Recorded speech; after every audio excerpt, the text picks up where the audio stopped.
Good morning, everybody. Well, we are here in Iloilo, right off of Diversion Road, and we're here at Roadworthy. This is vehicle registration, emissions. They do it all right here. Safety inspection.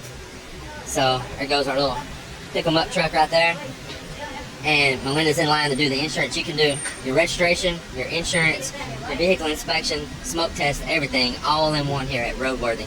I've shown coming here in the past. I'll go upstairs and show it, but there's new viewers that may not know about it.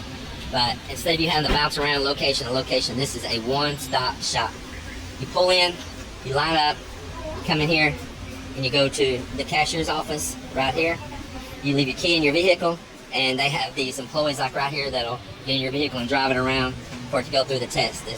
Now keep moving them forward. You see here, lined up. Coming around, let's go up here inside. There's a waiting room up here. It's done up pretty nice. I'll show you.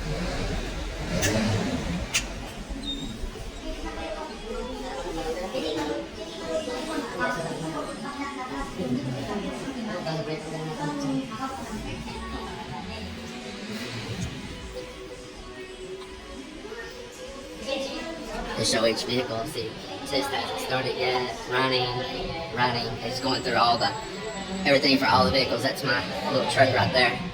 Test hasn't started yet, so it's all automated.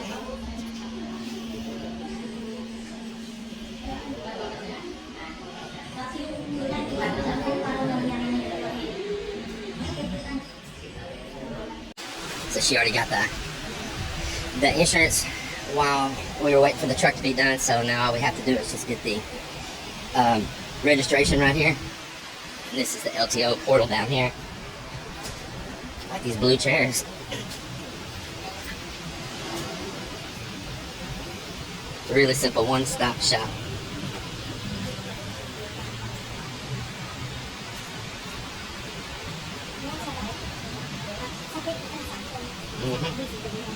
It looked busy, but it's moving fast, right? Yeah. Then after this, you see, we've already been downtown. First thing we did is we went downtown in the old city proper. And down there's a lot of construction going on because they're building a couple of new public markets. They knocked the old ones down. They put all the stalls out in the streets temporary with some nice metal structures, though, while they build the two big new markets, replacing the old ones. So that construction's still going on, but the buildings are looking amazing. And then we went in behind that. Where we need to go is right back up in behind Robinson's there. So there's more than one Robinson's in Iloilo, but this is the one that's city proper, as they call it. So back in behind Robinson's Mall on the back road in there is the polymer place that I buy my fiberglass supply stuff from. And so I needed to get in there, so I went there first and got a 1 gallon that they call galloon. I got 1 galloon of resin because I only have some small mixes I need to do for inside the Sea Ray, where I'm making some new little places, replacing some rotten core that you've seen in videos, and I've been held up on finishing that because I was out of resin. So I got that, and while I was there, I also got some styrene because the wax solution I have is got kind of thick and hard, and it don't store very long in the bottles or the can. But if you'll take styrene moniper and use just a little bit of it with that wax solution, they call wax sol. Instead, they don't use the whole word solution. They'll say wax sol. If you say I need wax solution, they're like, what? We don't have wax solution. We have wax sol. SOL. It's abbreviated for solution. But believe it or not, they don't get that always. I'm not saying everywhere, but more than you would believe. And so then, I got styrene moniper. I got a 1 gallon of polyester resin. And then I bought this filler. Now before, y'all saw me use some filler that they call here stop sag, and they sell some marine 2-part epoxy that I also call non-sag, but all it is, it's just a thickener. But they got this different type of thickener than just that silica that's not as dangerous as that silica, that they didn't have it before, but they got it now. I wish they would have had it in the past. It's a whole lot safer mixing up now too, and you can make it almost like a body filler and shaping it and all. So I can only get it in a large amount. I really didn't need that large amount right now, but it'll store, and I'm just happy to get it. Wish I would have had it in the past. So I got that as well. And then we took the back roads, nice, relaxing, followed the coastline, around by the wharves, see everything going on in the city. Man, there's a couple big new buildings going up and all. And then we made our way down here to Diversion Road. We're about to finish this up. So then we're going on the wheel pond. And I'm gonna see it. Wilcon's right next door here. It's like just a few hundred feet right next to this place. And so we're gonna go to Wilcon, and I'm going to see if maybe they got a couple of the pipe fittings I need. I don't know. I'm kind of flipped if I really need to go to Wilcon or just stop at a City Hardware. But there's a couple of 45 angle pieces that I need, and 45-degree angle pieces that I need on the plumbing for the pool. And I need to, there's Miss Melinda calling up.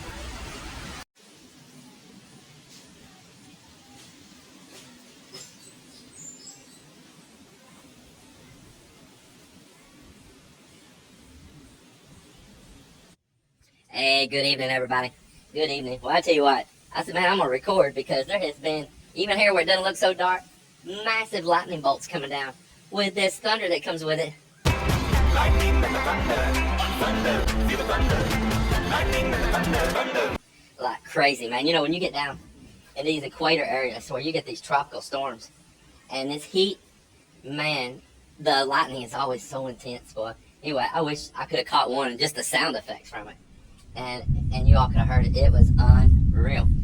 Well, Mel and I, we spent our day in Iloilo City today. A little lightning there. And a little small one. We'll be careful holding on to this rail. And we spent our day in Iloilo City today. And made some rounds around there. And ended up at S&R at the last. And did shopping there. And man, it was just a good relaxing day for Mel and I. Just her and I just enjoying time together. So I really didn't do any like showing the bill going on or anything like that today, but the guys got stuff done and we'll just pick up on that tomorrow. So we'll just include what little there is for today and with tomorrow. I tell you though, it is it's nice. It was so hot earlier today, but then these clouds came in and it really cooled it off a lot. So the pergola still has finished work that needs to be done on it. Sanding, more skim coat, and you see over the top of them, more skim coated down there. We got a little bit of work to do, but we kind of do things around here by importance, and one of the important things to get done was we had a great big hole. Some lightning again. We had a great big hole back down in there, which I showed you all, and we need to get that finished. We need to get that rendered in, turn that into a water tank before more dirt falls off, and we've had to dig it out twice because some slumped off. Oh, I just love listening to that thunder. So that was important. To start getting some things done down here on this pool was also important. So there was a lot of steel that was set between myself and Joel yesterday and today. Joel got a whole lot more of it done. I'll show all that tomorrow. We'll do a little bit of follow-ups. Who's that? Who that? Who that? Yeah. Well, we will just pick up on this show tomorrow. Get on to the next day. I said it was the end of the day, but I tell you what, I'm waiting here. It is about to pour down. You see that out on the water? That is a wall of water coming this way. And I'm already hearing the rain hitting the buildings and stuff here in the roofs. It is about to gush. Oh, I see people running. They're running for it. Oh, here's another one coming in. Making the run for it. Yeah, it's fixing to be a wall of water to hit.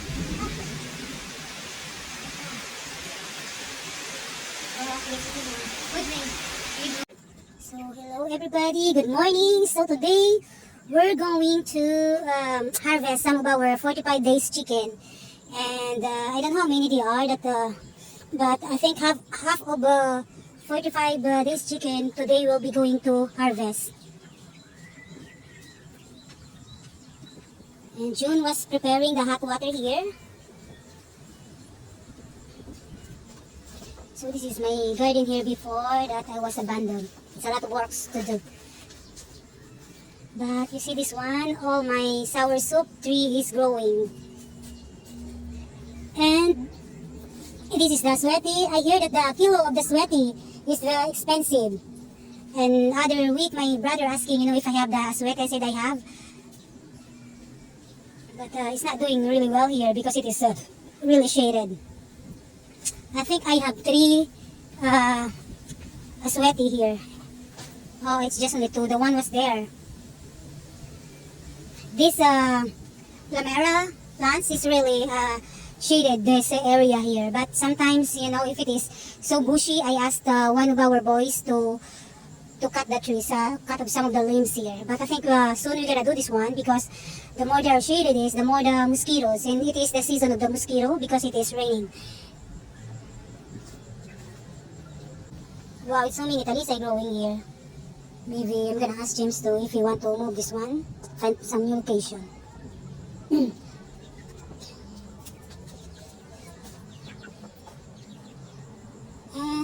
this sour soup here is really growing so good here because sometimes I smoke in here, like I burn the leaves. The smoke is really good sometimes, so it's doing good. It's really helped a lot for the shades also inside the fence. Especially I have some few plants there. This papaya was been struggling for a couple months because of the drought, but now look at this. It produced more flowers. And yesterday I was cleaning on this area here.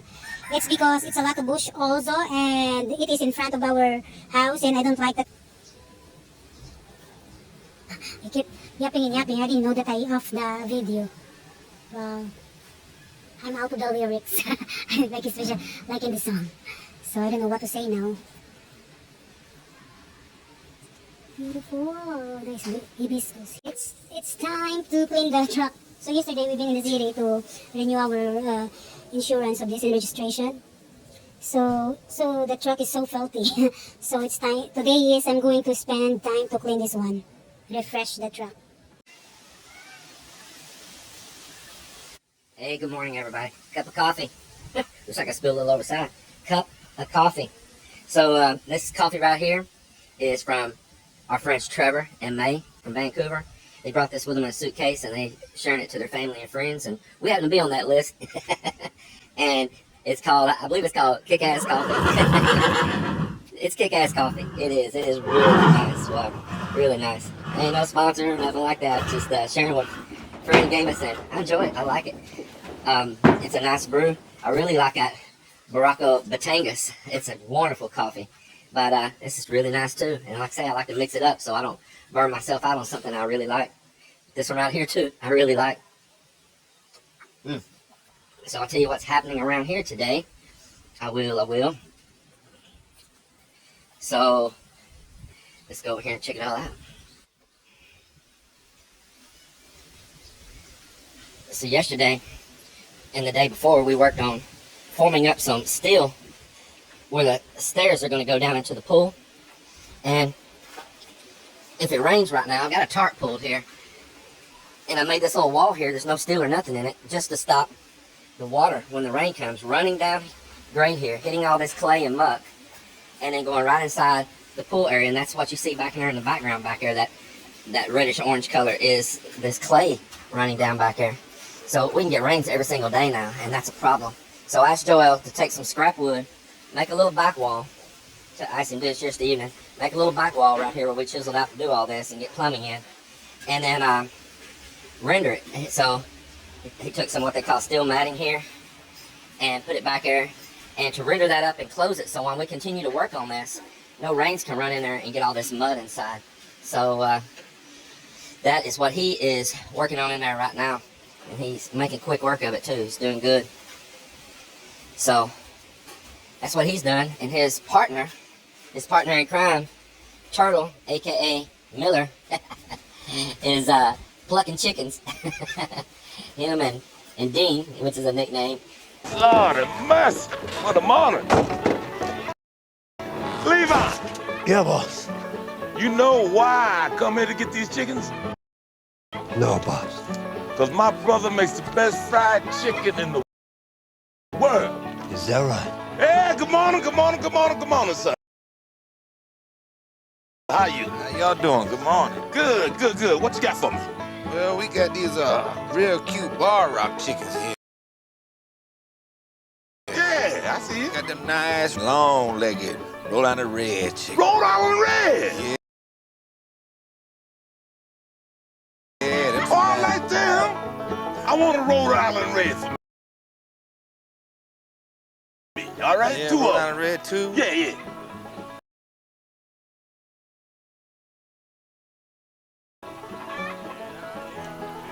Now y'all ain't planning on...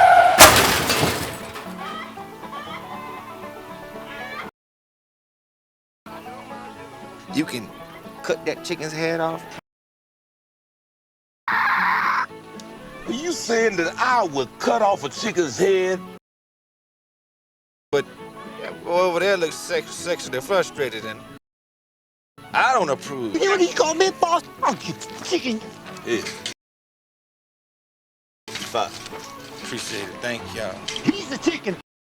That's all right. Put it back there. Next time we go someplace else. We ain't never buying chicken from him again, boss. Him and June are over here. I'm not going to show it, but they're over here on the other side of that fence. And we raised another round of 50 of those fast-growing meat chickens. Here in the country, they call them 45-day chickens. And we're harvesting about half of them, the largest ones, and the rest of them will maybe, grow them another 10 days or something like that, and then we'll harvest them. And then down in here, Mike and Francis are continuing on rendering. Y'all need somebody to work over here passing you those pails? Because them boys, one of them boys could help bring that over here right now. Just one of them work on digging that out. Get one of them to help here, yeah. Bringing that back and forth.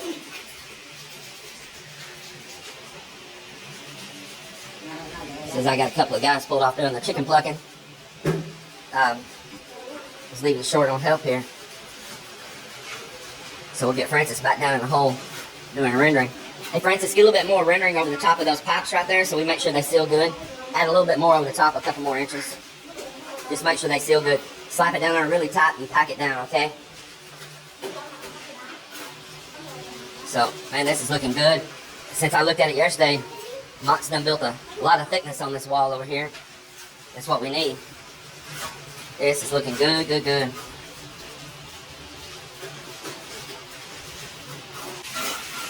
Miss Melinda's cleaning rugs. That girl just never wants to stop. Tanisha, I'm so tired. I'm so tired.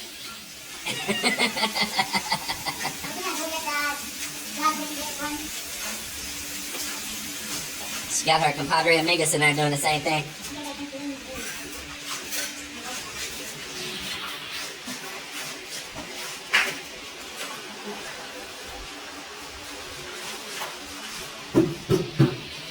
So right underneath this tarp is where that other stump was at. It's dug out, carried out, and it's laying out by the river, by the beach out there now. And Melinda wants to let those coconut worms eat it because it turns that wood into like a soil, like a nice potting soil. They'll go in there and eat it and excrete it and make some really nice soil. So they're doing number 2 here now. I mean, stump number 2. And they're getting it dug out here. He's down to the root ball now. It's a little bit of work getting these out. But that's a lot of volume right there, but it would rot away later. That we'd have a huge hollow void underneath, so they gotta go. And when they put the dirt back in, I've got them sorting, getting all that root material out of there too, because it all adds up. And then they're packing it back in with what we call like an elephant's foot over there. It's like a big wood log with a pad on the bottom, a couple handles. And so they're packing it back in too, because we don't have time to wait for nature to settle it over a long period of time. In a blink of an eye, we'll be in here, a blink of a slow eye. We'll be in here sitting still to pour decks over the top of this thing when we do the pulling on. And that's our main focus right now we're working towards. So it's time that these gotta go. And there's one more kind of rotten one right there. It may be a little rotten on top, but that root ball may still be solid.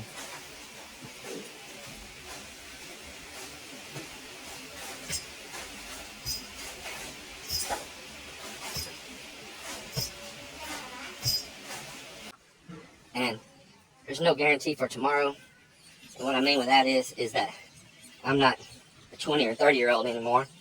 But I was in my 30s when I come here.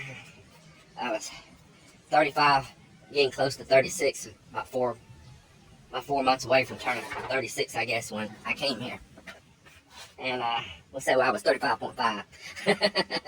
And I have just seen my years blow by here. I have spent half my adult life involved with the Philippines. Now, I know there's military people and all that. They always want to undo the zipper and slap one down on you like, I've been here, I came in 1970 something or whatever. Well, I was pooping my diaper then.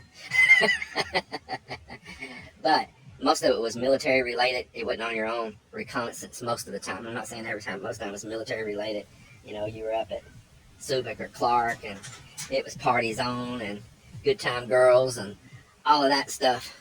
I'm talking about coming over here on my own free will as a civilian with a passport and a little bit of money for an airplane ticket and a desire to see new things in the world. So now I come to the Philippines. I came to other countries as well. Some of the Central America area, Japan multiple times, and I'm gonna be honest, I didn't hit a whole bunch of other places in the world. Latin America, Central Latin America, beautiful. Reminds me a whole lot of right here in the Philippines, a lot. I mean, I call Philippines the Mexico of Asia. And there is ties between the Philippines and Mexico. There's a long, long trade history. There is actually Filipinos that live in Mexico that go back into like the 1500s living there. So there is connections. And there's times that the government was all ruled underneath the same flag and king, and Mexico emperor was charged by King Philip to help rule over the Philippines a long time ago. And so there is a lot of history there. But I fell in love with the Philippines. I came over here and just loved it. It did help that they're English speaking. But also it helped that they're so jubilant, man. Just so jubilant. Well, they're not giving you the stink eye, you know, what are you doing? And if one does, if one of them, you think he's giving you a stink eye, like, man, he's mean mugging me. He's mean mugging me. What's he want? Is it going to roll like this? And then all you got to do is smile. Just smile. Say, hello, ma'am. Hello, sir. Put out your hand. Shake their hand. You will see the most happy, bright face ever. And every once in a great while, I'd say 0.09% that you might get one that's just still stern-faced. But you might find out later he didn't even really see you because he's half blind. Just the God's honest truth. So, the country, it is gorgeous. There's just so many gorgeous places here. And if you love the salty water and you love the coconut trees and all the fruit trees and you love getting in the water and seeing tropical fish and coral, all that like I do. If you like all that and you like hearing kids laugh and play outside, you don't get to hear them much play outside in the States anymore. You know, outside's a spooky place. Yeah, back home in the U.S. Billy, get your butt inside. It's spooky out there. And then their immune systems don't develop properly, and they needed to get that dirt. They needed to get those germs during development. And they didn't get it because, ooh, outside scaly. Oh, man. I tell you what. I'm still thankful that I'm at the age that I get to see these modern advances in technology and stuff. You know, it's a win and lose both on it. But at the same time, my childhood was the 1970s, and maybe you could still say, you know, as a teen, you know, in the 80s and stuff. And I'm so blessed that I have the memory of just children playing outside and being a child playing outside like the Filipinos do here. And like many other countries, it's not just the Philippines. It's not just the Philippines. A lot of countries, the children still go outside and play. And one of the reasons is that, you know, you can look at poverty as a curse, and you can look at poverty as a blessing.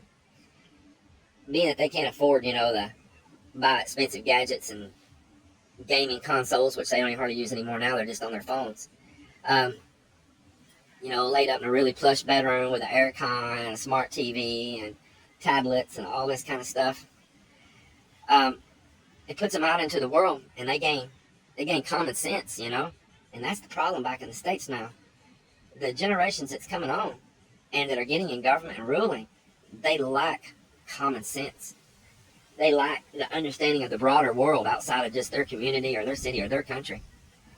And I tell you what, I think the best thing that can happen to anyone is to come live in these simple countries that still have some truly rural areas, but loving communities. Because I'm going to tell you too, I'm from the States. I know there's some of those rural areas back, even a neighboring town to me there back in Texas, that the poor there, I'm not saying all of them, okay, but let's just be frank about it.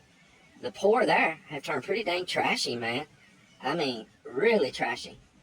And the poor here, I'm not saying all either, but the scale's tilted the other way, that they seem to still have some personal values and dignities to them that I don't see so much back, at least where I'm from in Texas there, when you hit those really poor communities. Again, I'm not saying 100% either way, but I'd say back where I'm from, the poor leans a whole lot more to the trashy side. And I'm saying here, the poor lean less to the trashy side, but there's an element of some gray areas on both sides. But I'm telling you, they keep their clothes better here. They keep what little they have better here. And I'm going to say this too. What's called the poor in the U.S., you would be considered rich here. They look at you like, why in the hell are you treating your stuff the way you are? We would die to have that. We would die to have that. Man, you're getting food stamps, welfare, Medicaid, Medicare, all this stuff, and power getting paid and water getting paid. Going getting clothes you didn't have to pay for and all that, and then just abusing it all. Man, I tell you, it sounds like a rant, right? But I've seen it all, and that's what I'm saying. People need to see it, man. They need to see it and appreciate it. And it makes me appreciate the life of the people here a whole lot more. Man, and I tell you what, there's some good folks back in the States, too. Some good old, just rock solid to the core people. That those are the hearts and souls that made the U.S., man. They made it to such a great place that stayed for so long. I ain't saying everything they did was perfect. No place is. But the overall result is pretty damn good. That's why it's the shining star of the world. It's the country that gets the most scrutiny. But every person that's even scrutinized it will chop off their right arm usually to go live there, to be there, because they just see it as the great hope. And sometimes they get there these days and they're disappointed, you know, and that's a shame. Because it's new generations, man. It's new generations and some of these weird old people that's in government there that have just made so much money off the poor. You know, whether you'd rather have a dime from a rich person or a penny from every poor person. See how much richer you get. Alright, that's enough of my political rant. I'll just... it's not even a political rant. I ain't gonna say that. We'll edit that out. Alright, that's enough of my comparison and rant, but I'm just tell you I love this country. But I love my beloved United States also, and don't put your head into all that too much. You gotta put your head in a little bit, because we all have to help steer it. We all have to help steer it and keep it out of the ditches on either side. You know, when you go down a road, there's just not a ditch to the left, and there's usually just not a ditch to the right. There's a ditch on both sides, and both of those ditches can get you stuck. You gotta try to keep it up in the middle of the road. Woo, it's lunchtime, it's break time. So, but we almost finished cleaning this chicken here. And I think we cleaned almost 20 chicken today. So there's 15 left, and it's gonna be next week a harvest. So here Miller is gonna finish this one, and after that I'm going to wrap one by one to the plastic, and it's gonna be our food.